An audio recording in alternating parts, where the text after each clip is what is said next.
بسم الله الرحمن الرحيم عما يتساءلون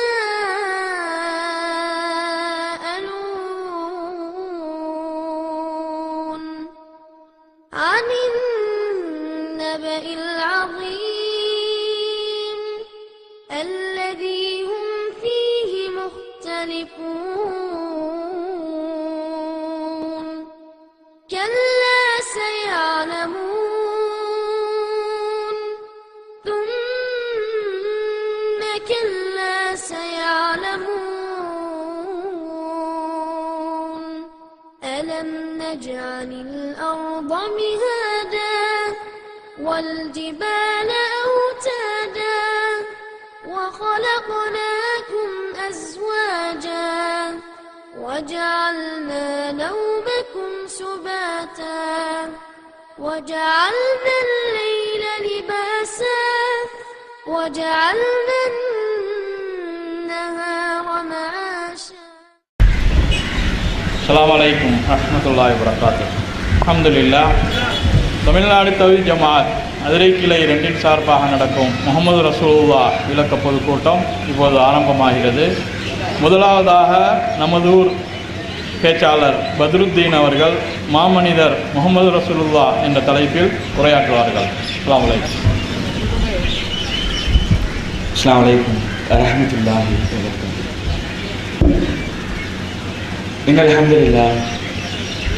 இன்னல் ஹம்துலில்லாஹி நஹ்மதுஹு வ நஸ்தஈனுஹு வ நஸ்தக்ஃபிருஹு வ நஊது பில்லாஹி மின் ஷுரூரி அன்ஃபுஸினா வ மின் ஸய்யிஆத்தி அமாலினா மை யஹ்திஹில்லாஹு ஃபலா முதில்ல லஹு வ மை யுத்லில் ஃபலா ஹாதிய லஹு. அஷ்ஹது அல்லா இலாஹா இல்லல்லாஹ் அஷ்ஹது அன்ன முஹம்மதன் அப்துஹு வ ரசூலுஹு அம்மா பஅத். எல்லாம் அல்ல அல்லாஹ்வின் நல்லடியார்களே, அல்லாஹ்வுடைய மாபெரும் கிருபையால் தமிழ்நாடு தவ்ஹீத் ஜமாஅத் தஞ்சை தெற்கு மாவட்டம் அதிராம்பட்டினம் கிளை 2 சார்பாக ஏற்பாடு செய்யப்பட்டிருக்கிற முஹம்மது ரசூலுல்லாஹ் விளக்க பொதுக்கூட்டத்தில் நாமெல்லாம் இங்கு குழுந்திருக்கின்றோம். இந்த நிகழ்ச்சியில் மாமனிதர் நபிகள் நாயகம் ஸல்லல்லாஹு அலைஹி வஸல்லம் என்ற தலைப்பின் கீழ் உரை நிகழ்த்துமாறு என்னை பணித்திருக்கிறார்கள். இந்த தலைப்பு இங்கு தேர்வு செய்யப்பட்டதற்கான மிக முக்கியமான நோக்கம் என்னவென்று சொன்னால், நபிகள் நாயகம் ஸல்லல்லாஹு அலைஹி வஸல்லம் அவர்கள் ஓர் மாமனிதராக இந்த உலகத்திலே வலம் வந்திருக்கிறார்கள் என்பதை சமுதாயத்திற்கு பறைசாற்றுவதற்காகவோ அல்லது இவர்கள்தான் தன்னுடைய வாழ்நாளில் பல்வேறு சிறப்பு அம்சங்களை அடக்கியவர்களாக பல்வேறு உத்வேகமான செயல்பாடுகளை செய்ததாக, அதன் விளைவாக அவர்கள் மாமனிதர் நபிகள் நாயகமாக இருக்கிறார்கள் என்பதை மக்களுக்கு தெளிவுபடுத்துவதற்காக இந்த தலைப்பு தேர்வு செய்யப்படவில்லை. இதை கேட்டவுடன் சிலருக்கு ஒரு மாறி பிரமிப்பாக இருக்கலாம். மாமனிதர் நபிகள் நாயகம் என்ற தலைப்பு கொடுக்கப்பட்டிருக்கிறது, ஆனால் அதை பறைசாற்றுவதற்காக இந்த தலைப்பு தேர்வு செய்யப்படவில்லை என்று சொன்னால் ஒரு மாதிரி பிரமிப்பாகத்தான் தெரியும். அல்லாஹ்வுடைய தூதருடைய வாழ்வை பொறுத்த மாட்டில் இந்த கூட்டத்தில் இது மாதிரி ஒரு சபையை கூட்டிக் கொண்டு அந்த நேரத்தில் தான் ரசூலுல்லாஹ்வுடைய வாழ்க்கை வரலாறுகளை சொல்லி அதன் விளைவாக ரசூலுல்லா மாமனிதராக இருக்கிறார்கள் என்று சொல்ல வேண்டிய ஒரு நிர்பந்தத்திற்கு அல்லாஹ்வுடைய தூதருடைய வரலாறு அமைந்திருக்கவில்லை. ஒரு நடுநிலை போக்கோடு யாரெல்லாம் அல்லாஹ்வுடைய தூதருடைய வாழ்க்கையை ஆய்வு செய்து பார்க்கிறாரோ அவர்கள் அனைவரும் மாமனிதர் தான் என்பதை ஒற்றுக்கொள்வார்கள். அதிலும் குறிப்பாக சொல்ல வேண்டும் என்று சொன்னால், நம்ம முஸ்லிம்களாக இருக்கக்கூடிய நான், மோமின்களாக வாழக்கூடிய நான், இதை கண்டிப்பாக அனைவரும் ஏற்றுக்கொண்டுதான் ஆக வேண்டும். அதை மாற்றுக்கருத்தில்லை. ஆய்வு செய்து பார்த்தால் அதை தெளிவான முறையில் விளங்கி கொள்ள முடியும். அதோடு மட்டுமில்லாமல் முஸ்லீம்களாகிய நாம மட்டும் இந்த கருத்தை சொல்லலை. வேற வேற மாற்று கொள்கையில் இருக்கக்கூடிய மாற்று மத சகோதர சகோதரிகளாக இருக்கக்கூடியவர்களும் கூட இந்த நபிகளாருடைய வாழ்க்கையை ஆய்வு செய்து பார்க்கும் பொழுது இது போன்று ஒரு மனிதர் வாழ முடியாது, இது சாத்தியமே இல்லை.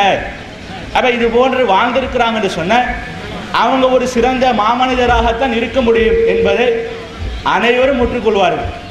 அப்ப எந்த அளவுக்கு என்று சொன்னால், குறிப்பாக ஒருவரை சொல்ல வேண்டும் என்று சொன்னால், எல்லாருக்கும் தெரியும் ஆங்கில எழுத்தாளர் மைக்கேல் ஹார்ட் என்று சொல்லக்கூடிய ஒருவர் பல்வேறு தலைவர்களுடைய பட்டியலை முதலாவதாக எடுக்கிறார். அவர் எடுத்து அவருடைய வாழ்க்கையை ஆய்வு செய்கிறார். ஆய்வு செய்து அவருடைய அந்த புத்தகத்தை, அந்த 100 என்று எழுதக்கூடிய அந்த புத்தகத்தில் ஒரு சிறப்பான அம்சத்தையும் பதிவு செய்கிறார். அது என்னன்னு சொன்ன, அங்கே தேர்ந்தெடுத்தார்ல பெரிய பெரிய தலைவர்கள், அந்த தலைவர்களை யாருக்கு தரம் பிரித்து யாருக்கு முதலிடத்தை கொடுக்கலாம், யாருக்கு 2ஆம் இடத்தை கொடுக்கலாம், யாருக்கு 3ஆம் இடத்தை கொடுக்கலாம் என்று சொல்லி இப்படி 100 பேரையும் தரம் பிரிக்கிறார். 100 ரேங்குகளை அவங்க வழங்குகிறார். அதில் முதலாவதாக யாருக்கு அந்த இடத்தை கொடுக்குறான்னு சொன்ன நம்ம மாமனிதர் நபிகள் நாயகம் ஸல்லல்லாஹு அலைஹி வஸல்லம் அவர்களுக்கு தான் அந்த முதலாவது இடத்தை கொடுக்குறார். இதில் நம்ம பிரமிக்குள்ள ஆள்படுத்தக்கூடிய ஒரு முக்கியமான சம்பவம் என்னன்னு கேட்டால், அவர் நம்ம இஸ்லாமிய மார்க்கத்தை தழுவியவே கிடையாது. அவருடைய வாழ்க்கையை புரட்டி பார்த்தால் அவர் ஒரு கிறிஸ்துவ மார்க்கத்தை ஏற்றுக்கொண்ட கிறிஸ்துவ போதகராக அந்த மார்க்கத்தை ஏற்றுக்கொண்டு செயல்படுத்தக்கூடிய ஒருவராக அந்த மைக்கேல் ஹார்ட் இருந்தார். அப்போ அவருடைய வாழ்க்கையை புரட்டியது எது? எதற்காக அவங்க தன்னை நான் எந்த கொள்கையில் இருக்கிறோனோ அந்த கொள்கையில் இருக்கக்கூடிய இயேசுவை 3ஆவது இடத்துக்கு தள்ளிவிட்டு நபிகளாரையா முதலிடத்தில் கொண்டு வரணும், அதற்கான விளக்கத்தையும் அவர் அந்த புத்தகத்தில் சொல்றார். இந்த மாதிரி ஒரு மனிதரை நம்மளால பார்க்க முடியல. எதை போதித்தாரோ, எதை மக்கள் மன்றத்தில் கொள்கையாக எடுத்து வைத்தாங்களோ அதை அப்படியே தன்னுடைய வாழ்நாளில் பிரதிபலித்தாங்க. அப்போ அதை முழுமையாக கடைபிடித்தார்கள். இது போன்ற ஒரு மனிதர் வாழ முடியாது. அவங்க ஒரு மாமனிதராக வாழ்ந்ததுனால தான் அவங்கள நம்ம முதலிடத்தில் கொடுத்தோம் என்று சொல்லக்கூடிய ஒரு வரலாற்றை பார்க்க முடிகிறது. அதோடு மட்டுமில்லை, இன்னும் சொல்வதாக இருந்தால் நம்முடைய ஜமாத்தின் சார்பாக ஒரு 2-3 வருடங்களுக்கு முன்னால் என்னை கவர்ந்த இஸ்லாம் என்ற தலைப்பின் கீழ் ரமலான் மாத நேரங்களில் சஹர் நேர ஒளிபரப்பு செய்யப்படும்ல, அந்த மாதிரி சஹர் நேர ஒளிபரப்பு நிகழ்ச்சியில் ஒரு சிறுமி இஸ்லாமிய மார்க்கத்தை ஏற்றுக்கொண்ட வரலாற்றை பிரதிபலித்தோம். ஒரு கிறித்துவ மார்க்கத்தை ஏற்றுக்கொண்ட ஒரு குடும்பம், அந்த குடும்பம் என்ன பண்ணுதுன்னு சொன்ன, தன்னை இஸ்லாமிய மார்க்கத்தின்பால் இணைத்துக் கொள்கிறது. அப்படி இணைத்து கொண்டதில் அவருடைய தாய்மார்கள், அந்த வீட்டில் ஏற்றுக்கொண்ட பெரியவர்களாக இருக்கக்கூடிய ஆண்களும் பெண்களும் அவர்கள் ஏன் இஸ்லாத்தை ஏற்றுக்கொண்டோம் என்ற செய்தியை பதிவு செய்கிறாங்க. அப்படி பதிவு செய்து அவங்களுடைய கருத்தை முடிக்கிறாங்க. அந்த 8ஆம் வகுப்பு படிக்கக்கூடிய ஒரு சிறுமி, அவங்களும் நான் ஏன் இஸ்லாமிய மார்க்கத்தை ஏற்றுக்கொண்டேன் என்ற செய்தியை பதிவு செய்கிறாங்க. அதில் அவங்க என்ன செய்தியை பதிவு செய்கிறாங்கன்னு சொன்ன, நான் இஸ்லாமிய மார்க்கத்தை ஏற்றுக்கொண்டது எதற்காக சொன்னால் என்னுடைய அம்மா அப்பா இஸ்லாத்தை ஏற்றுக்கொண்டாங்க, அதனால ஏற்றுக்கொண்டேன் என்று சொல்லலை. நான் என்னுடைய மார்க்கத்தை, இந்த மார்க்கத்தை ஆய்வு செய்து பார்த்தேன். அப்படி ஆய்வு செய்யும் பொழுது இந்த முகமது நபியுடைய வாழ்க்கையை பார்க்கும் பொழுது என்னை பிரமிப்புக்குள்ள ஆர்ப்படுத்தியது. ஏன்னு சொன்ன, ரசூலுல்லாஹ்வுடைய ஒரு வரலாற்றுடைய சம்பவத்தையும் அந்த பெண்மணி மேற்கோள் காட்டுது. அது முஸ்லீமுடைய 3824வது செய்தியாக பதிவு செய்யப்படுது. அதில் என்ன செய்தி வருதுன்னு சொன்ன, ரசூலுல்லாஹ் தன்னுடைய இல்லத்திற்கு வீட்டுக்கு செல்லுவாங்க. அப்படி செல்லும் பொழுது அவங்க தன்னுடைய மனைவிமார்களிடத்தில் எனக்கு ஏதாவது உணவு இருக்குதா என்ற கேள்வியை கேட்பாங்க. உணவு இருக்குது என்று சில நேரங்களில் சொல்லப்படும். என்ன உணவு கொண்டு வாங்கன்னு சொல்லப்பட்டால், வினிகர் இருக்குதுல்ல, புளிச்சு போய் இருக்குமே ஒரு குழம்பு, அந்த வினிகரை ரசூலுல்லாஹ் வாங்கி சாப்பிடுவாங்க. சாப்பிட்டு விட்டு சொல்லுவாங்களா, இந்த வினிகர் எனக்கு ரொம்ப அருமையாக இருக்குது, ரொம்ப டேஸ்டாக இருக்குது, இந்த உணவு எனக்கு பிடித்திருக்கிறது என்று ரசூலுல்லாஹ் சொல்லுவாங்க. இந்த செய்தியை அப்படியே மேற்கோள் காட்டிவிட்டு புளிக்கக்கூடிய ஒரு உணவை உட்கொண்டு விட்டு, புளிக்குது, புளிச்சா சாப்பிட மாட்டோம், கிட்டத்தட்ட கெட்டு போன ஸ்டேஜுக்கு போயிடுச்சு, வினிகரை பற்றி தெரிஞ்சிருந்தால் எல்லாருக்கும் தெரியும், அந்த அளவுக்கு வாயில் வைத்தாலே புளிக்கக்கூடிய ஒரு தன்மை அதுக்கு இருக்கிறது. அப்போ அதை சைடாக நம்ம பின்னாடி ஏதாவது ஒரு விஷயத்திற்காக, ஒரு குழம்பிற்காக பயன்படுத்தக்கூடிய ஒரு பொருளாகத்தான் இன்றைக்கு வினிகர் பயன்படுத்தப்படுகிறது. அப்போ ரசூலுல்லாஹ் அந்த புளிக்கக்கூடிய ஒரு வினிகரை சாப்பிட்டு விட்டு இந்த உணவு எனக்கு அருமையாக இருக்குது என்று சொல்கிறாங்கன்னு சொன்ன, அவங்களுடைய தன்மை எப்படி இருக்கும்? இந்த ஒரு விஷயம்தான் என்னுடைய வாழ்க்கையை புரட்டி போட்டது என்று சொல்லக்கூடிய வரலாற்றை பார்க்க முடிகிறது. அதோடு மட்டுமில்லை, பல்வேறு நேரங்களில் பல்வேறு மக்கள் அவருடைய அந்த ஆட்சி தலைவர்களாக இருக்கக்கூடியவர்கள் கூட ஏதாவது தவறான சம்பவத்தை பார்த்து விட்டவுடன் இதை உடனே நமக்கு இந்த சட்டம் சரியில்லை, எனவே முகமதுடைய சட்டம் வந்தா நல்லா இருக்கும் என்று கர்ஜிக்கக்கூடியதை பார்க்கிறோமா இல்லையா? அவ அந்த மாதிரி முகமதுடைய மார்க்கம் தான், இஸ்லாமிய மார்க்கம் தான். அவங்க தூய வழிவிலே தன்னை மாமனிதராக செயல்படுத்தியதுதான் இது போன்று அவர்கள் சொல்வதற்கு வழிவகுத்தது. அப்படிப்பட்ட அந்த மாமனிதருடைய வாழ்க்கையை நாம் விளங்கி வைத்திருக்கக்கூடிய அளவிற்கு இன்னும் அதிகமாக தெரிந்து கொண்டு இன்னும் மாமனிதருடைய வாழ்க்கையிலிருந்து நம்மளுடைய வாழ்க்கையை ஒப்பிட்டு பார்த்து எவ்வாறு மாமனுடைய வாழ்க்கை நம்மளுடைய வாழ்க்கையில் இருக்கிறது, இன்னும் நம்ம எப்படி நம்ம அதில் மெருகூட்டிக் கொள்வலாம் என்று நம்மை சீர்படுத்திக் கொள்வதற்காகத்தான் இந்த தலைப்பு இங்கு தேர்வு செய்யப்பட்டிருக்கிறது. அதில் முதலாவதாக ரசூலுல்லாஹ்வுடைய அந்த பண்புகளை பற்றி தெரிந்து கொள்ள வேண்டும் என்று சொன்னால், அவர்களுக்கு கிடைக்கவிருக்கக்கூடிய அந்த புகழ்களை பற்றி அறிந்து கொள்ள வேண்டும் என்று சொன்னால், அல்லாஹ் தன்னுடைய திருமறையிலே பல்வேறு இடங்களில் அல்லாஹ்வுடைய தூதரை பற்றி அப்படி வர்ணிக்கக்கூடிய ஒரு செயல்பாடுகளை பார்க்க முடிகிறது. அவற்றில் முதலாவதாக அல்லாஹ்வுடைய தூதரை பற்றி சொல்லும்போது, அல்லாஹ்வுடைய தூதர் இந்த சமுதாயத்திற்கு ஒரு அருளாக இருக்கிறாங்க என்று அல்லாஹ் தன்னுடைய திருமறையில பதிவு செய்கிறார். அது தன்னுடைய 21வது அத்தியாயத்துடைய 107வது வசனத்திலே அல்லாஹ் பேசும்போது, ஒமா அர்சல்நாக்க இல்லா ரஹ்மத்தல் லில் ஆலமீன், நபியே நீர் அகிலத்தாருக்கு ஒரு அருள்கொடை என்று அல்லாஹ் சொல்லி காண்கிறான். இன்றைக்கு நமக்கு பல்வேறு அருள்கொடைகளை அனுபவித்துக் கொண்டிருக்கிறோம். நாம் சுவாசிக்கக்கூடிய காற்று அல்லாஹ்வுடைய நாமத் அருள்கொடை, நாம் உண்ணக்கூடிய உணவு அல்லாஹ்வுடைய அருள்கொடை. இப்படி நீங்கள் எதை பட்டியல் போட்டாலும் இன்றைக்கு அல்லாஹ்வுடைய அருள்கொடையாக அனைத்தும் செயல்படுத்திக் கொண்டிருக்கிறோம். அப்படி அந்த அருள்கொடைகளை ஒன்றாக அகிலத்தாருக்கே அருள்கொடையாக உன்னை நாம் அமைத்திருக்கிறோம், ஆக்கி அருள் புரிந்திருக்கிறோம் என்று அல்லாஹ் முதலாவதாக ரசூலுல்லாஹை பற்றி சொல்லி காண்கிறான். அதோடு மட்டும் இல்லாம அல்லாஹ் தன்னுடைய திருமறையில 94வது அத்தியாயத்துடைய 4வது வசனத்திலே சொல்லி காண்கும் போது, வரஃபானா லக்க திக்ரக், நபியே உமக்காக உமது புகழை நாம் உயர்த்தினோம், உயர்ந்த இடத்துல உன்னுடைய புகழை வைத்திருக்கிறோம் என்று அல்லாஹ் சொல்றான். புகழக்கூடிய ஒரு இடத்திலே தான் ரசூலுல்லாஹ் வைக்கப்பட்டிருக்கிறார்கள். அதை நம்ம பல்வேறாக நம்ம உணர்ந்து கொள்ளலாம். இன்றைக்கு ஒவ்வொருவரும் இன்றைக்கு நம்மளுடைய வாழ்நாளில் யாரையாவது ஒருவரை சந்திக்கிறோம் என்று சொன்னால் அவர்களிடமிருந்து ஒரு நல்ல செயலை நம்ம பிடித்திருக்கும். ஆனால் அதை ஒரு நாள் ஒரு குறிப்பிட்ட காலகட்டத்துக்கு அதை பின்பற்றுவோமே தவிர, ஒரு காலகட்டம் தவறிடுச்சு என்று சொன்ன அல்லது அவர் மரணிச்சிட்டார் என்று சொன்ன அவருடைய அந்த புகழெல்லாம் எடுபடாது. அதை விட்டு வேற வழியில நம்ம சென்று விடுவோம். ஆனால் ரசூலுல்லாஹ்வுடைய வாழ்க்கை அப்படியா? அல்லாஹ் தான் உங்களுடைய புகழை உயர்த்திட்டோம் அல்லாஹ் சொல்லிட்டானே. இன்றைய வரைக்கும் அல்லாஹ்வுடைய தூதருடைய புகழை பேசிக்கொண்டே இருக்கிறோம், அதை உண்மையாக கடைபிடிக்கிறோம். அப்படிப்பட்ட உயர்ந்த இடத்துல அல்லாஹ்வுடைய தூதர் இருக்கிறாங்க. அதோடு மட்டுமில்லை, அல்லாஹ்வுடைய தூதருக்கு மறுமையிலே கிடைக்கக்கூடிய பலனை பற்றி அல்லாஹ் சொல்லும்போது அல்லாஹ் பல்வேறு வசனங்களில் அதை தெளிவுபடுத்துகிறான்.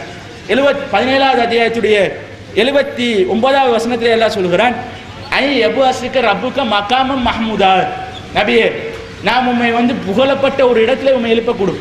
நம்ம எல்லாரும் மரணிச்சிடுவோம்ல, மரணிச்சோன்னா எல்லாரும் ஒரே இடத்துல எழுப்பப்படுவோம். ஆனால் ரசூலுல்லாஹ்க்கு மட்டும் அல்லாஹ் சொல்றான், புகழப்பட்ட ஒரு இடம் இருக்குமே அந்த மாதிரி ஒரு இடத்துல உண்மை நாம் எழுப்புவோம். அதோடு மட்டும் இல்லை, நம்ம எல்லாரும் சின்ன பிள்ளை வரைக்கும் சூறாக்கள் ஓதுறோமே, எல்லாருக்கும் இந்த சூறா தெரியும். இன்னும் அழுத்தனா கல் கௌசர், முகமது நாம் உமக்கு கௌசர் தடாகத்தை தந்திருக்கிறோம். என்ன, இன்றைக்கு எல்லாரும் உலகம் அழிக்கப்பட்ட பிறகு அல்லாஹ் கேள்வி கேட்கக்கூடிய அந்த நாளில் மஹ்ஷர்ல எழுத்தி நிற்க வைக்கப்படுவோம்ல, அன்றைய நாளில் சூரியன் ஒவ்வொருவருடைய தலைக்கு அருகாமையிலும் கொண்டு நிறுத்தப்படும். அந்த நேரத்தில் கடுமையான முறையில் வெப்பம் குளித்து கொண்டிருக்கும், வேர்வையால் ஒவ்வொருவரும் குளித்து கொண்டிருப்பார். அந்த நேரத்தில் யார் கௌசருடைய தடாகத்திலிருந்து தண்ணியை அறிந்து விடுகிறாரோ அவருக்கு தாகமே எடுக்காது, அந்த அளவுக்கு நிம்மதியாக அவர் வாழலாம். அப்படிப்பட்ட அந்த தண்ணீருக்கு பொறுப்புதாரியாக பொறுப்பு கொடுக்கப்பட்ட ஒரு நபராக ரசூலுல்லாஹ்வை அல்லாஹ் ஆக்கியிருப்பான். இதில் இன்னொரு விஷயத்தையும் பதிவு செய்து கொள்ள ஆசைப்படுகிறோம். இன்றைக்கு நம்ம எல்லாரும் தௌஹீத்வாதிகளாக அப்படி முஸ்லீம்களாக சிறந்த மார்க்கத்தை பின்பற்றக்கூடிய மக்களாக இருக்கிறோம். அப்படிப்பட்ட மக்களுக்கு நமக்கு அந்த தண்ணீர் கிடைக்குமாங்கிற கேள்விக்குறியாக இருக்கிறது. அந்த தண்ணீரை எல்லாரும் குடிச்சிருவோமா, அதுக்கு ஏதாவது கேரண்டி இருக்குதா, அப்படியெல்லாம் சொல்ல முடியாது. ஆனால் ரசூலுல்லாஹ்வை பொறுத்தளவுல அந்த தண்ணீரை எடுத்து தரக்கூடிய அளவிற்கு அல்லாஹ்வுடைய தூதருடைய வாழ்க்கையை ஏற்றி தந்திருக்கிறான். அந்த மாதிரி சிறப்பு இருக்கிறது.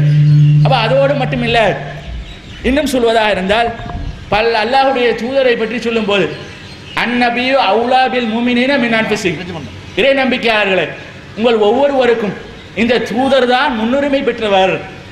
எல்லாரும் ஓரளவுக்கு நம்மளுடைய தௌஹீதுடைய புரட்சிக்கு பின்னால் ரசூலுல்லாஹ்வை முன்மாதிரியாக எடுத்துக்கொண்டு நம்முடைய வாழ்க்கையுடைய முந்தைய வாழ்க்கை வேற மாதிரியாக இருந்தாலும் கூட வேற வேற விஷயங்களை நோக்கி ஓடினாலும் கூட இப்போ நம்ம தௌஹீத்வாதிகளாக இருக்கக்கூடிய மக்கள் ரசூலுல்லாஹ்க்கு தான் முன்னுரிமை கொடுக்குறோம். அதில் மாற்று கருத்து இல்லை. அப்போ இந்த அளவுக்கு அல்லாஹ் வந்து உங்களுக்கு வந்து நாங்கள் உங்களுடைய புகழை உயர்த்தி இருக்கிறோம், உங்களுக்கு கௌசருடைய தடாகத்தை தந்திருக்கிறோம், இப்படியெல்லாம் சொல்வதற்கு காரணம் என்னன்னு சொன்ன ரசூலுல்லாஹ்வுடைய தூய வாழ்க்கை தான். ரசூலுல்லாஹ்வுடைய வாழ்க்கையை பற்றி ஆய்வு செய்து பார்த்தால் ஒவ்வொருவருக்கும் கண்களிலிருந்து இரத்த கண்ணீர் வருகிறது. அந்த அரபு தீபகற்பத்தில் ஒரு நல்ல சக்கரவர்த்தியாக ஜனாதிபதியாக அப்படி ரசூலுல்லாஹ் வளம் வந்தாங்க. அப்படி இருந்த ரசூலுல்லாஹ் இன்றைக்கு நம்மளுடைய ஆட்சித் தலைவர் இருப்பாங்களே அந்த மாதிரிலாம் இல்லை. ரொம்ப சர்வசாதாரணமாக மக்களோடு மக்களாக மக்களுடைய மனநிலையை புரிந்து கொண்டவர்களாக அப்படி வாழ்ந்த ஒரு வரலாற்றை பார்க்க முடியும். அதில் ரசூலுல்லாஹ்வுடைய வாழ்க்கையை புரட்டி பார்த்தால் ஒரு நாள் ரசூலுல்லாஹ்வுடைய மரணத்திற்கு பின்னால் ஒரு நாள் ஆயிஷா ரலியல்லாஹு சந்திப்பதற்காக ஒரு சஹாபி வர்றார். வந்து அந்த சஹாபி ரசூலுல்லாஹ்வுடைய ஒரு சட்டம் சம்பந்தமாக ரசூலுல்லாஹ் தன்னுடைய வாழ்நாளில் சொல்லிக் கொடுத்த ஒரு சட்டத்தை பற்றி தெளிவுபடுத்திக் கொள்வதற்காக வர்றார். வந்து அந்த ஆயிஷா ரலியல்லாஹுட்ட கேள்வியை வைக்கிறார். என்ன கேள்வின்னு சொன்ன, நம்ம ஹஜ்ஜி பர்நாளில் குர்பானி கொடுக்குறோம்ல, குர்பானி கொடுத்த அந்த மாமிச பொருள் இருக்குமே அந்த கறியை நம்ம 3 நாளைக்கு மேலே பாதுகாத்து வைத்து சாப்பிடக்கூடாதாம்ல, அப்படி ரசூலுல்லாஹ் சொல்லியிருக்கிறாங்களாம்ல, அது சம்பந்தமாக எனக்கு விளக்குங்க என்று ஆயிஷா ரலியல்லாஹுட்ட அந்த சஹாபி வந்து கேள்வி எழுப்புறார். உடனே ஆயிஷா ரலியல்லாஹு சொல்கிறாங்க, ஆமாம் நீங்கள் சொன்னது உண்மைதான், ஆனால் இது எப்பன்னு சொன்ன ஒரு காலம் இருந்தது. அந்த காலத்தில் கடுமையான முறையில் பஞ்சம் இருந்துச்சு. அந்த பஞ்சத்தின் விளைவாக நம்ம அந்த கறியை ஒரு குறிப்பிட்ட நாட்களுக்கு மேலே பாதுகாத்து வச்சோம்னு சொன்ன நம்ம அந்த பஞ்சத்தில் மக்கள் எல்லாம் அடிபட்டு இறந்து போயிடுவாங்க. எனவே அவர்களுக்கு நல்ல முறையில் உணவு கிடைக்க வேண்டும் என்பதற்காக நீங்கள் 3 நாளைக்கு மேலே பாதுகாத்து வச்சிடாதீங்க என்று ரசூலுல்லாஹ் சொன்னாங்க. ஆனால் இப்போ அந்த நிலைமை இல்லை என்று சொல்லிவிட்டு அல்லாஹ்வுடைய தூதருடைய வாழ்க்கையை படம் பிடித்து காமிக்கிறாங்க. நாங்கள் வந்து குர்பானியுடைய அந்த கறியை 15 நாட்கள் கழித்தும் நாங்கள் உண்டிருக்கிறோம். ஏதோ குர்பானிய கறியே கிடையாது, குர்பானிலேருந்து குர்பானி கொடுத்த அந்த இறைச்சியுடைய ஆட்டு கால் இருக்குமே அதை நாங்கள் 15 நாட்கள் வரைக்கும் வைத்திருந்து சாப்பிட்டுருக்கிறோம் என்று ஆயிஷா ரலியல்லாஹு சொல்றாங்க.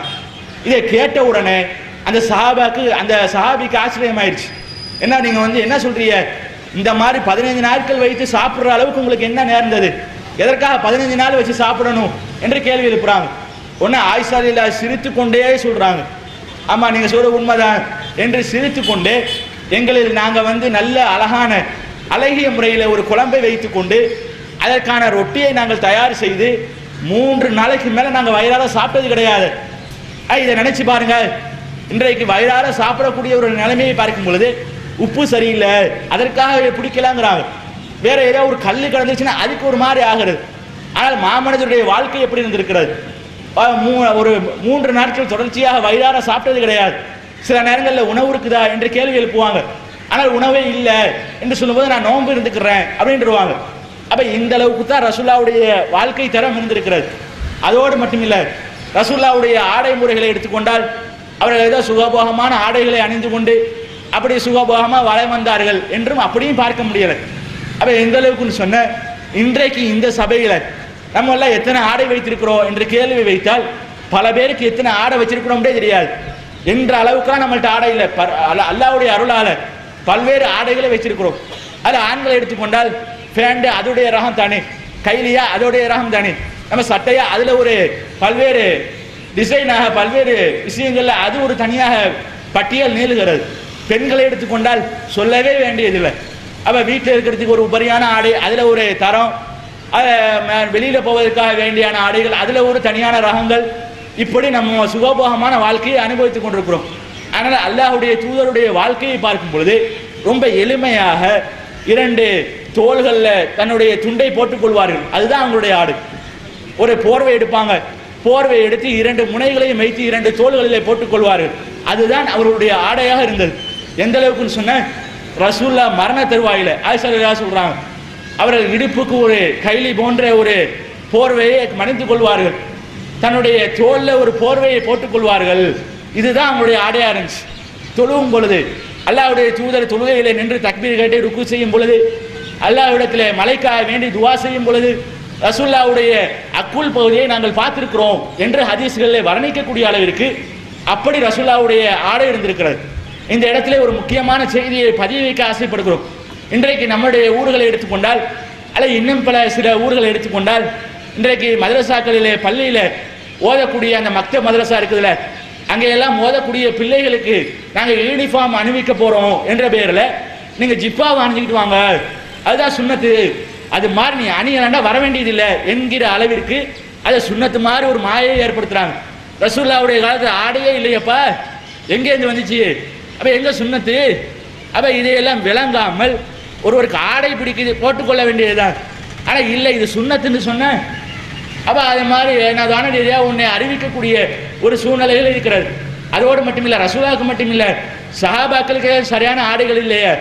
ஒரு கட்டத்தில் பெண்களுக்கு ஒரு அறிவிப்பை ரசூலுல்லாஹ் செய்கிறாங்க, பெண்களாகிய நீங்கள் சீக்கிரமாக எந்திரிச்சிடாதீங்க, சஜதாவிலிருந்து மிக விரைவாக எந்திரிச்சிடாதீங்க, உங்களுக்கு முன்னாடி தொழுவைக்கக்கூடிய ஆண்களுடைய மர்ம உறுப்புகளை நீங்கள் அறிந்து கொள்ள நேரிடும், எனவே உடனே எந்திரிச்சிடாதீங்க என்கிற அளவிற்குத்தான் சஹாபாக்களுடைய ஆடையும் இருந்தது.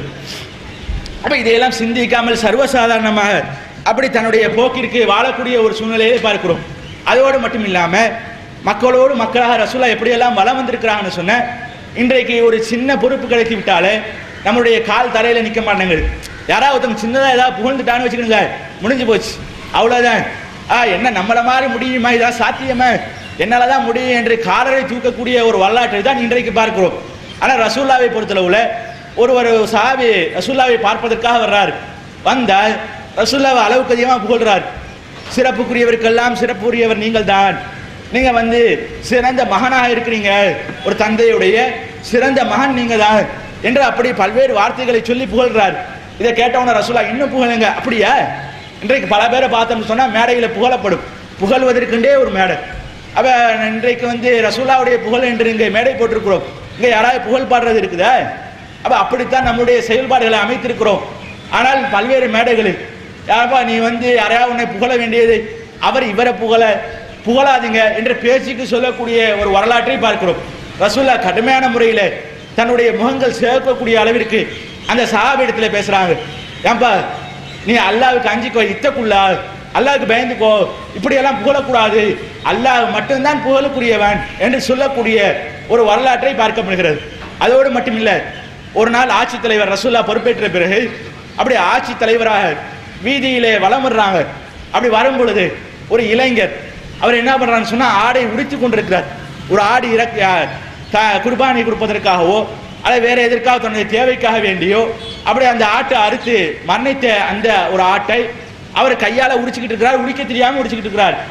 அந்த வீதியில் போன ரசூலுல்லாஹ், ஏன்பாங்க வா, ஆடு உடிக்க தெரியலையா, நான் உரிச்சி தரேன் என்று சொல்லி தன்னுடைய அந்த துண்டை மேலே உயர்த்தி கொண்டு தன்னுடைய கைகள் இரண்டும் தெரியக்கூடிய அளவிற்கு அந்த ஆட்டை உரிச்சு கொடுக்குறாங்க. இதை சிந்திச்சு பாருங்க, இன்னைக்கு உதவி செய்ய கூட ஆள் இல்லை. இன்றைய காலத்தில் யாராவது எங்கேயாவது மரணிச்சிட்டாங்கன்னு வச்சுக்கிடுங்க, அதுக்காக உதவி செய்ய கூட ஆள் இல்லை. ஆனால் அந்த மாமனிதராக செயல்பட்டவங்க, ஜனாதிபதியாக வலம் வந்தவர்கள், அல்லாஹ்வுடைய தூதராக செயல்பட்டவங்கள் இன்றைக்கு எப்படி அந்த ஆட்டை இளைஞருக்காக வேண்டி உரிச்சு கொடுக்கக்கூடிய ஒரு சூழ்நிலைகளை பார்க்க முடிகிறது. இன்றைக்கு எப்படி, இன்றைக்கு எங்கே ஒரு சம்பவம் இருந்தாலும் செல்போனை எடுக்க வேண்டியது, போட்டோ பிடிக்க வேண்டியது, அதை போட வேண்டியது. எந்த அளவுக்கு வேதனை தெரியுமா?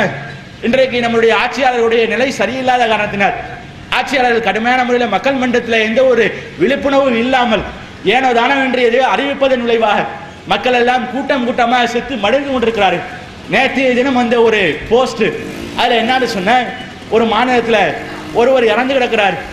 அங்கிட்டு பார்த்தா அவங்க பணம் வாங்குவதற்காக, அது கண்டும் காணாமல் பணத்தை மாற்றுவதற்காக அல்லது பேங்கில் போடுவதற்காக நின்று கொண்டிருக்கிறாங்க. இங்கே பார்த்தா ஒரு வயசான ஒரு மூதாட்டி தன்னுடைய மடியில் அவரை வைத்துக்கொண்டு அவர் இறந்த சடலத்தை வைத்துக் கொண்டிருக்கிறது. அவை இப்படி இன்றைக்கு அதை போட்டோ பிடித்து போடக்கூடிய அளவிற்கு நிலைமை மாறி இருக்கிறது. ஆனால் ஜனாதிபதியாக வலம் வந்த ரசூலுல்லாஹ்வுடைய நிலைமை எப்படி? எதை எடுத்துக்கொண்டாலும் சர்வசாதாரணமாக மக்களோடு மக்களாக அப்படி பயணித்த வரலாறுகளை பார்க்க முடியும். இன்றைக்கு நம்மளுடைய ஊர்களில் அதிகமான பள்ளிவாசல் இருக்குல்ல, அதில் எத்தனை பேர் பள்ளிவாசலுக்காக வேண்டி அதில் நம்ம சுத்தம் செய்யணும், பள்ளிவாசலில் நாமும் நம்ம சில வேலைகளை செய்ய வேண்டும் என்று பள்ளிவாசலில் வேலை செய்திருக்கிறோமே. ஆனால் ரசூலுல்லாஹ்வுடைய வரலாற்றை திருப்பி பார்க்கும் பொழுது பள்ளிவாசலுக்காக வேண்டி மக்களோடு மக்களாக பயணித்திருக்கிறாரு. மதீனாவுக்கு வந்த புதுசில் அந்த மஸ்ஜித் நபவி பள்ளிவாசலை கட்டுவதற்காக மக்கள் எல்லாம் கற்களை தூக்கி கொண்டு சுமந்து கொண்டு செல்றாங்க. அதே போன்று ரசூலுல்லாஹ்வும் அந்த கற்களை தூக்கி கொண்டு சென்ற வரலாறுகளை பார்க்க முடிகிறது. அது எப்படிப்பட்ட மாமனிதராக செயல்பட்டிருக்கிறாங்க. அதோடு மட்டுமில்லை, பல்வேறு போர்க்களங்களில் அகல் வெட்டக்கூடிய அந்த சூழ்நிலை, அகல் போர்க்களங்களிலே அப்படி மக்கள் அகல் வெட்டி கொண்டிருக்கும் பொழுது மக்களோடு மக்களாக சேர்ந்து அகல் வெட்டக்கூடிய ஒரு பணியையும் ரசூலுல்லாஹ் செஞ்சாங்க, மண்ணை சுமந்தார்கள். ஆனால் இன்றைக்கு நம்முடைய அந்த ஊர்களில் இருக்கக்கூடிய பள்ளிவாசல்களில் நானும் என்னுடைய பணியை அமைத்துக் கொள்ள வேண்டும், நானும் எதையாவது ஒரு பணியை செய்யணும் என்று விளக்கமாத்தை எடுத்து கூட்டியிருக்கிறோமே, அதை வேற பாய் விரிச்சிருக்கிறோமே, அதற்காக வேண்டி நம்முடைய உழைப்புகளை செலுத்தியிருக்கிறோமே, அதையெல்லாம் செலுத்துற மாதிரி தெரியல. அப்போ மனிதராக ரசூலுல்லாஹ் வளம் வந்ததுக்கு இதுவெல்லாம் கூட ஒரு முக்கிய காரணம். அதோடு மட்டுமில்லை, ஒரு கட்டத்தில் இந்த விஷயம் எல்லாருக்கும் தெரிஞ்சிருக்கும், ஆனால் அது சம்பந்தமாக முழுமையான அதை இந்த ஆனந்த் கேட்டுவிட்டு சர்வசாதாரணமாக பயணித்து கொண்டிருக்கிறோம். ஒரு கட்டத்தில் ஒரு மனிதர் ரசூலுல்லாஹ்வை பார்ப்பதற்காக வர்றார். எப்படி வர்றாருன்னு சொன்ன, ஒரு மாதிரி நடுநடுங்கியவராக, உங்களில் முகமது யாரு, ஜனாதிபதி யாரு, எஜமான் யாரு என்று கேள்வியோடு பள்ளிவாசலுக்குள்ள நுழைகிறார். உடனே ரசூலுல்லாஹ் பார்த்துட்டு, ஏன் இப்படி நடுங்கிறார் அவரு? சஹாபாக்கள்லாம் சொல்றாங்க, நீங்க கேட்ட முகமது இவர் தான், இந்த இடத்துல இன்னொன்னையும் பதிவு செய்யணும். இன்றைக்கு உள்ள வந்த உடனே அவர் என்ன கேட்கிறாருன்னு சொன்ன, உங்களில் முகமது யார், உங்களுடைய இறை தூதர் யார் என்ற கேள்வியை வைக்கிறார். ஆனால் இன்றைய கேள்வியெல்லாம் வைக்க வேண்டியதில்லை, அவங்களுக்கு என்ற ஒரு ராஜ மரியாதைகள், அப்படி பள்ளிவாசலில் அமர்ந்திருக்கக்கூடிய நிலைமையை பார்க்கும் பொழுது அவருக்கு என்ற ஒரு ஆடை கோலம், ஜும்மா மேடையில் ஏறினா கூட ஒரு மாதிரி அப்படி செய்கையோட அந்த ஆடையெல்லாம் தூக்கி பிடித்து கொண்டு ஒரு மாதிரி தலையில தலப்பா கட்டி கொண்டு அப்படி ஏறதை பார்க்கிறோம். ஆனால் ரசூலுல்லாஹ் அப்படியெல்லாம் தன்னை அறிமுகப்படுத்திக் கொள்ளலை, அவங்களை பார்ப்பதற்கு வேண்டாம் சர்வசாதாரணமாக பார்க்கலாம். அப்போ அப்படி உள்ளங்கள் நடுநடுங்கியவராக, உங்களில் எஜமானன் யார், முகமது யாரு என்று எனக்கு சொல்லித்தாங்க என்று கேட்டு அப்படி வர்றார். அப்போ ரசூலுல்லாஹ் சொல்றாங்க, ஏப்பா ஏன் நடுங்குற, உனக்கு என்ன நடுங்கிறதுக்கெல்லாம் வேலை இல்லை, நான் ஒரு மக்காவுடைய வாழ்ந்த ஒரு மூதாட்டியுடைய உப்பு கண்டத்தை சாப்பிட்டு வாழ்ந்தவன் நான், நீ அஞ்ச வேண்டிய எந்த நிலைமையும் உனக்கு இல்லை, பயப்படாத என்று சொல்லி அப்படி அரவிக்கிறாங்க. அதோடு மட்டும் இல்லை, இதே போன்று இன்னொருத்தர் ஒரு கிராமவாசி வர்றார். அவர் ரசூலுல்லாஹ்வுடைய கழுத்தில் இருந்த துண்டை முறுக்கி கொண்டு, முகமது நீங்க உங்களுடைய என்னுடைய வாகனத்தில் உங்களுடைய பொருட்களை ஏற்றுங்க, என்னுடைய வாகனத்தில் உங்களுடைய உணவுப் பொருட்களை ஏற்றி வையுங்கள், நாங்கள் கடுமையான முறையில் அவதிப்படுறோம் என்று சொல்லி அப்படி சொல்றார். ரசூலுல்லாஹ் அதுக்காகலாம், ஏப்பா நீ என்ன துண்டை பிடிக்கிற, நான் எஜமானனாச்சே என்றெல்லாம் கேட்கல, ரொம்ப சர்வசாதாரணமாக அவருக்காக வேண்டி சஹாபாக்கள்லாம் கொந்தளிக்கிறாங்க. அப்ப என்ன மனிதர் இவர், ஒண்ணுமே தெரியாதவராக இருக்கிறாரு. அந்த ரெண்டு நிலையும் ஒப்பிட்டு பார்க்கிறோம். ஒருவர் வர்றாரு பயந்து நடுங்கிறாரு, அப்படி ஒருத்தர் பயந்து நடுங்கிறாரு வச்சுக்கிடுங்க, நம்மளா இன்னும் பயப்படு என்று பயத்தை அதிகப்படுத்துவோம். ரசூலுல்லாஹ் அப்படியா சொன்னாங்க. அதோடு மட்டும் இல்லை, இன்னொருத்தவருடைய குணத்தையும் விளங்கி கொண்டு அவர் ஒரு மாதிரி கடுமையான உள்ளம் கொண்டவராக இருக்கிறாரு, அவருக்காக வேண்டி சர்வசாதாரணமாக அப்படி நடந்து கொண்ட வரலாற்றை பார்க்க முடிகிறது. அதே மாதிரி ஒரு நாள் ரசூலுல்லாஹ் ஒரு சபையில் அமர்ந்திருக்கிறாங்க. அப்படி அமர்ந்திருக்கும் பொழுது முலர் என்று சொல்லக்கூடிய ஒரு சமுதாயம் அவங்க எதிரில் வர்றாங்க. வந்தால் அவங்களுடைய ஆடைகள் எல்லாம் கிழிக்கப்பட்டு ஒரு மாதிரி அரை நிர்வாணமாக, பெண்கள் எல்லாம் ஒரு மாதிரி கோரமாக இருக்கிறாங்க. அப்போ அதை பார்த்து விட்டு ரசூலுல்லாஹ்வுடைய முகங்கள் எல்லாம் சிவக்கிறது. என்ன என்னுடைய சமுதாயத்தில் இப்படியா? அதுதான் உண்மையான ஆட்சி தலைவர். இன்றைக்கு நிலைமை என்ன, நம்ம வைத்திருக்கக்கூடிய பொருளாதாரத்தை மாற்றுவதற்காக சர்வசாதாரணமாக எதே ஒன்று அறிவிக்க வேண்டியது, அதற்காக வேண்டி இன்றைக்கு பல்வேறு மக்கள் செத்து கொண்டிருக்கிறார்கள். அப்போ இன்றைக்கு இருக்கக்கூடிய ஆட்சியாளர்களை காரி துப்பக்கூடிய அளவிற்கு, நம்ம சொல்லலை, மம்தா பானர்ஜி அப்படி கெஜ்ரிவால் போன்ற மக்கள் அப்படி உலகமே காரி உமிழக்கூடிய அளவிற்கு சர்வசாதாரண மக்கள் மீது எந்த ஒரு அந்த விருப்பமும் இல்லாமல், மக்கள் அவதிப்படுவாங்களே என்ற நினைப்பெல்லாம் இல்லாமல் சர்வசாதாரணமாக எடுத்தோம் கவித்தோங்கிற பேரில் எதையோ ஒன்று அறிவித்துக் கொண்டிருக்கிறார்கள். ஆனால் அந்த சமுதாயம் வரும் பொழுது ரசூலுல்லாஹ்வுடைய உள்ளம் பதைக்குது. என்ன என்னுடைய சமுதாயத்தில் இப்படிப்பட்ட ஒரு கோலமா, பெண்கள் எல்லாம் அரை நிர்வாணிகளாக இருக்கிறாங்களே, கண்கள் எல்லாம் சிவக்கிறது. அந்த மக்களிடத்தில் ரசூலுல்லாஹ் உரை நிகழ்த்துறாங்க.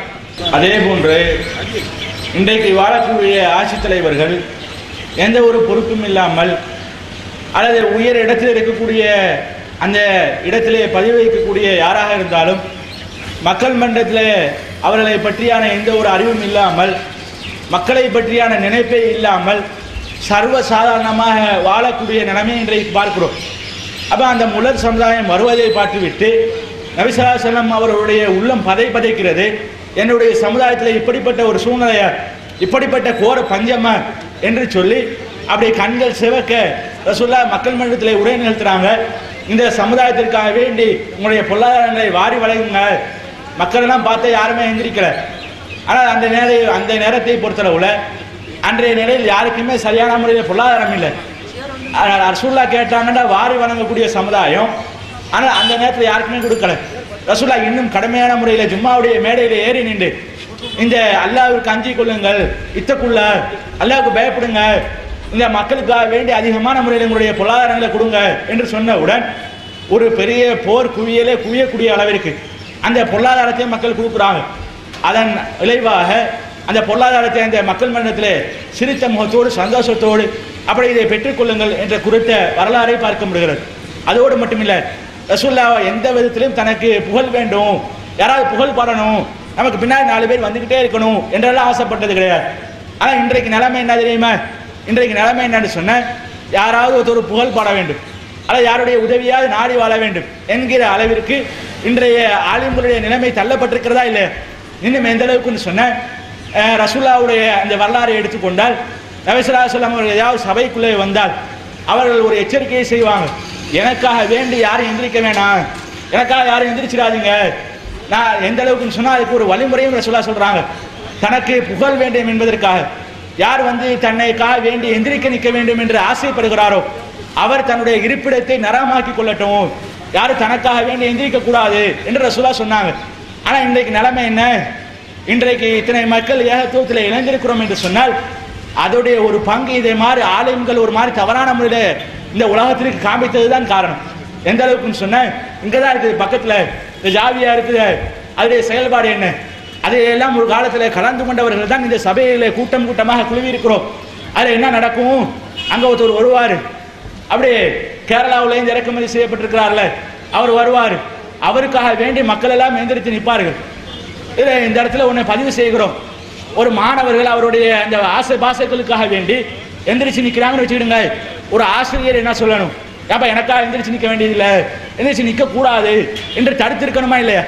அப்போ இதெல்லாம் கூட நம்ம ஏகத்துவத்தில் இணைத்துக் கொள்வதற்காக செய்த திட்டமாக நம்ம பார்க்கிறோம். இந்த மாதிரி ஒன்றாக பார்த்து என்னுடைய பள்ளிக்குள்ளே வரக்கூடாது, வரல சித்தா வராத என்று அப்படி ஒன்றாக நம்மளை கிளட்டியதன் நினைவாக இன்றைக்கு நாம் ஏகத்துவத்தை இணைந்து கொண்டு அப்படி பிரச்சாரம் செய்யக்கூடிய அளவிற்கு அல்லாஹ் நம்முடைய அந்த தரஜாவை உயர்த்திருக்கிறான். அதே மாதிரி தான் இன்னும் நல்லா பண்ணுங்க, தனக்காக வேண்டி செருப்பு போடணும், நாங்கள் அதே மாதிரி தான் நினைச்சிருப்போம், என்னுடைய கொள்கையெல்லாம் மாற்ற முடியுமா என்றெல்லாம் கேள்வி கேட்டுக்கொள்ளுங்கள். ஆனால் இன்றைய தினத்திலிருந்து இதே போன்று செய்யக்கூடிய அந்த வேலைகளை பார்த்துவிட்டு இன்ஷா அல்லாஹ் மிக விரைவில் ஒவ்வொருவரும் ஏகத்துவத்துக்குள்ளே இணைந்து கொள்வார்கள் இன்ஷா அல்லாஹ். அதனால் மிக தூரத்தில் இல்லை, ரொம்ப பின்தங்கியான நிலைமை இல்லை. முகமது நபியுடைய வாழ்க்கையை நாங்கள் உலகிற்கு பறைசாட்டக்கூடிய நிலைமை வந்துவிட்டது. நாங்கள் உண்மையாக பறைசாட்டுவோம், அது மாதிரி எந்திரிச்சு நிற்கணும், நாங்கள் எங்களுடைய கொள்கைகளை மாற்றிக்கிட மாட்டோம், நாங்கள் இதே மாதிரி தான் எங்களுடைய அந்த செயல்பாடுகளை அமைத்துக் கொள்வோம், நாங்கள் இந்த மாதம் இப்படி ரபியுல் மாதம் நாங்கள் மௌலது தான் ஓதுவோம் என்று என்னத்தை வேண்டாம் நீங்கள் சொல்லிக்கணுங்க, உங்களை ஒரு மாதிரி காமித்துக் கொள்ளுங்கள். ஆனால் அதெல்லாம் உங்களுடைய கூடாரம் காலியாவதற்கு இன்ஷா அல்லாஹ் ஏகத்துவத்துடைய அந்த பணி மீண்டும் அழுக்கும், அவருடைய செயல்பாடுகள் முடுக்கிவிடப்படும், அல்லாஹ்வுடைய தூதருடைய அந்த அத்தனை காரியங்களும் மக்கள் மன்றத்தில் கொண்டு போய் சேர்க்கப்படும். இதுதான் எங்களை இந்த ஏகத்துவத்தில் இணைந்து கொள்ள செய்யுது. அதே போன்று அல்லாஹ்வுடைய தூதருடைய வாழ்க்கையை எடுத்துக்கொண்டால் இன்றைக்கு யாராவது ஒரு ஆலிம்களை பார்த்து சலாம் சொன்னாலும் கூட இப்படி தலையாட்டக்கூடிய சூழ்நிலை தான் இருக்குது. சலாம் சொன்னால் பதில் சொல்லணும்ல, அது யார் சொன்னாலும் பதில் சொல்லணும். ஆனால் இன்றைக்கு தலையாட்டி விட்டு சொல்கிறாங்களா இல்லையா? பக்கத்தில் போயிடக்கூடாது, அவருடைய அந்த ஒயிட் அந்த வெள்ளை அழுக்காயிரங்கிற அளவிற்கு அப்படி நகர்ந்து போகக்கூடிய ஒரு சூழ்நிலைகளை பார்க்கிறோம். ஆனால் ரசூல்லா அப்படியா இருந்தாங்க? ரசூல்லாவுடைய வாழ்க்கையை பின்பற்றுறோம்ல, ரசூல்லா மாமனிதர் தானே, அதை ஏற்றுக்கொண்டு தானே இருக்கிறோம், அனைவரும் முஸ்லீம்கள் தானே. ஆனால் அவருடைய வாழ்க்கையை எடுத்துக்கொண்டால் ஒரு கட்டத்தில் ஹுனைன் போர்க்களம், ரசூல்லா அந்த போர்க்களத்திற்காக வேண்டி சென்று விட்டு அதில் திரும்பி வர்றாங்க. திரும்பி வந்தால் அந்த கனிமத்து பொருட்கள் இருக்கும் இல்லையா, அந்த பொருட்களை பெற்றுக்கொள்வதற்காக மக்கள் எல்லாம் அலமோதி கொண்டு ரசூல்லாவை அப்படி ஒரு மாதிரி சூழ்றாங்க. சூழ்ந்தா ரசூல்லா ஒரு மாதிரி அப்படியே கூட்டத்தில் நெருக்கி கொண்டு ஒரு கட்டத்தில் ஒரு ஓரமாக தள்ளப்படுறாங்க. கருவேல மரம் இருக்குமே, அந்த மரத்தில் ரசூல்லா தள்ளி கொண்டு போகப்படுறாங்க. அப்படி கொண்டு போன அங்கே ரசூல்லாவுடைய அந்த சால்வை போர்வை இருக்கும் இல்லையா, அந்த போர்வை மாட்டிக்கிடுது. அப்போ ரசூல்லா சொல்கிறாங்க, நீங்கள் அந்த போர்வை எனக்கு எடுத்தாங்க, இந்த கருவேலை மரம் அளவிற்கு என்னிடம் பொற்குவியல்களும் ஒட்டகங்களும் இருந்தால் அதை நான் தான தர்மங்களை செஞ்சிருவேன் என்று சொல்கிறதை பார்க்க முடியும். அப்போ இப்படி ரசூல்லா மக்களோடு மக்களாக சர்வசாதாரணமாக அவர்களுடைய அந்த விருப்பங்களை உணர்ந்து கொண்டு அவருடைய தேவைகளை புரிந்து கொண்டு இப்படி அன்றாடம் வாழக்கூடிய ஒரு சூழ்நிலைகளை பார்க்க முடிகிறது. இன்றைக்கு அப்படியா? அப்படி ஒரு மாதிரி ஓரங்கட்டி போய் கொண்டு அவர்களுக்கென்ற பறவை பட்டலும் அப்படி அவர்களுக்காக வேண்டிய புகழ்கள் எந்த அளவுக்குன்னு சொன்ன ஒரு கட்டத்தில் நம்ம மரக்கா பள்ளியில் தொழுவும் பொழுது அங்கே இக்காமத்தெல்லாம் சொல்லப்பட்டுருச்சு. எல்லாரும் சப்புல நிற்கிறாங்க. நின்றா அங்கேருந்து ஒரு பெரிய ஒரு ஆளை அவர் வர்றாரு. அவர் வந்து அவருக்காக வேண்டி வழி விடுறாங்க. நவர் அவர் சொல்லுவோம் இல்லையா, ஏன்பா நீ வந்து 7 வருடம் படித்திருக்கிற, மார்க்கத்தை சொல்லக்கூடிய இடத்துல இருக்கிறான்னு சொன்ன, இக்காமல் சொல்றதுக்கு முன்னாடியே வரணும். ஏன் வரலன்னு கேள்வி கேட்கணும். கேட்காட்டியும் கூட அவருக்காக வேண்டி இடம் விடக்கூடாதுல. அப்படி விட்டால் அவர் என்ன சொல்லணும், இதே மாதிரிலாம் கூடாது, ரசூலுல்லாஹ் அதெல்லாம் காட்டி தரல, ஒருவரை எந்திரித்திட்டு அமரக்கூடாதுன்னு சொல்லியிருக்கிறாங்க, நான் சுயமரியாதையோடு வாழ ஆசைப்படுறேன், எனக்கு அந்த இடம் இருக்குது, அங்க நான் என்னுடைய இடத்தை அமைத்துக் கொள்கிறேன் என்று தானே சொல்லணும். அது இல்லாம நவரையா நானும் வந்து நிக்கிறேன் என்று நிக்கிற ஒரு வரலாற்றை பார்க்க முடிகிறது. அப்ப அப்படி தன்னுடைய வரலாறுகள்ல பல்வேறு விஷயங்களை செயல்படுத்திய வரலாறுகளையும் பார்க்க முடிகிறது. அதே போன்று நம்ம வரக்கூடிய காலங்களில் இதெல்லாம் வந்து நம்ம ரசூலுல்லாஹ் தன்னுடைய மக்கள் மன்றத்தில் எப்படி நடந்திருக்கிறார்கள் என்ற சொன்ன செய்திகள் தான். அதில் இன்னும் மார்க்கம் சம்பந்தமாக எடுத்துக்கொண்டால் நாங்கள் இவரை தான் பின்பற்றுவோம், ரசூலுல்லாஹ் தான் மாமனிதங்கிறத நிரூபிச்சாச்சு, அவங்கள்ட்ட தான் முன்மாதிரி இருக்குது, அவங்கள தான் நம்ம பின்பற்றணும், அவங்களுக்கு தான் எல்லா விதமான தரஜாக்களையும் அல்லாஹ் வழங்கியிருக்கிறான், அவர்களுக்கு என்ற சில புகழ்கள் இருக்கிறது, அவங்க மாமனிதராக வளம் வந்திருக்கிறார்கள் என்ற செய்தியை சொல்லியாச்சுல. அப்போ அதே மாதிரி மார்க்க விஷயங்களை எடுத்துக்கொண்டாலும் அதிலேயும் நம்ம ரசூலுல்லாஹ்வை தான் பின்பற்றணும். அதில் இன்றைக்கு எவ்வளோ பெரிய அனாச்சாரமான செயல்பாடுகள், அந்த மாமனிதருடைய வாழ்க்கையை விட்டுவிட்டு வேற யாரையாவெல்லாம் மார்க்க அறிஞர்களாக அப்படி மார்க்க விற்பனர்களாக அப்படி எடுத்துக்கொண்டு நாங்கள் அவங்கள தான் பின்பற்றுவோம் என்ற பாணியிலே சென்று கொண்டிருப்பதை பார்க்க முடிகிறது. அப்போ இறுதியாக ஒரு முக்கியமான விஷயத்தையும் பதிவு செய்து கொள்கிறோம்.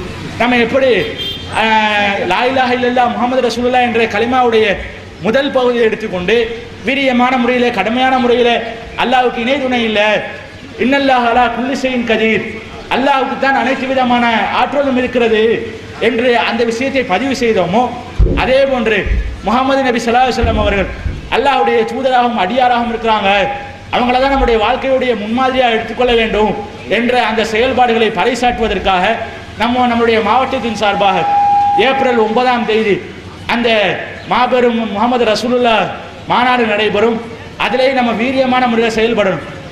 இன்றைக்கு வந்து ஒவ்வொருவரும் களம் கண்டு அதில் ஒவ்வொரு ரசூலுல்லாஹ்வுடைய ஒவ்வொரு விஷயங்களாக எடுத்துக்கொண்டு ரசூலுல்லாஹ் குடும்ப வாழ்க்கையில் எவ்வாறு இருந்தார்கள், சமுதாயத்தில் எப்படி இருந்தாங்க, மற்ற நடைப்புகளில் எப்படி இருந்தாங்க என்று ஒவ்வொருத்தவரும் நம்மளுடைய உள்ளங்களில் ஆழமாக பதிய வைக்கப்பட்டு அதன் விளைவாக மக்கள் மன்றத்தில் கொண்டு போய் சேர்க்க வேண்டும். இன்ஷா அல்லாஹ் அந்த மாநாடு கூட நம்மளுடைய ஊரில் தான் நடைபெற இருக்கிறது. அதற்காக வேண்டி கடுமையான முறையில் பிரச்சாரம் செய்ய வேண்டும். அந்த உயர்ந்த ஜோதியை நோக்கி பயணிப்போம். அல்லாஹ் உங்களுக்கும் எனக்கும் அந்த வாய்ப்பை நல்லருள் புரிவானாக. வாஹிதவானா அல்ஹம்துலில்லாஹி ரப்பில் ஆலமீன். அஸ்ஸலாமு அலைக்கும்.